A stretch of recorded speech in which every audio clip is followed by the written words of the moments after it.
En télétravail, le salarié ne bénéficie plus de la protection apportée par le réseau interne de son entreprise ou organisation.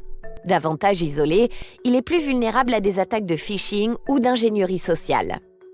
De même, son poste de travail peut ne pas bénéficier des mêmes protections et mises à jour. C'est pourquoi il doit être particulièrement vigilant à respecter les règles de sécurité rappelées dans les campagnes de sensibilisation. Un certain nombre de dispositifs techniques viennent également renforcer la sécurité des connexions entre le poste de télétravail et le réseau de l'entreprise. L'un d'entre eux est la mise en place d'un VPN, réseau privé virtuel. Il s'agit d'un système permettant de créer une sorte de tunnel, en général chiffré, sur un réseau de télécommunications publiques entre des ordinateurs distants qui isolent leurs échanges du reste du trafic.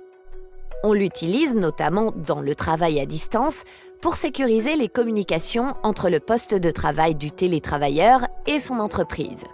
Un VPN permet ainsi à un télétravailleur d'accéder à son entreprise comme s'il était connecté au réseau local. Il permet d'avoir un accès au réseau interne, réseau d'entreprise par exemple, ou de créer un réseau de pairs. La connexion entre les ordinateurs est gérée de façon transparente par un logiciel de VPN, créant un tunnel entre eux. Les ordinateurs connectés au VPN sont ainsi sur le même réseau local.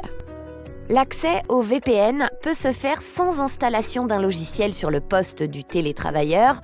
On parle alors de VPN SSL. Un navigateur web compatible avec l'ouverture des sessions HTTPS SSL TLS est suffisant. Il peut aussi nécessiter l'installation d'un logiciel agent sur le poste de travail. On parle alors de VPN IPsec. L'installation d'un logiciel agent est nécessaire afin d'établir un tunnel vers un serveur VPN qui pourra véhiculer différents protocoles de communication.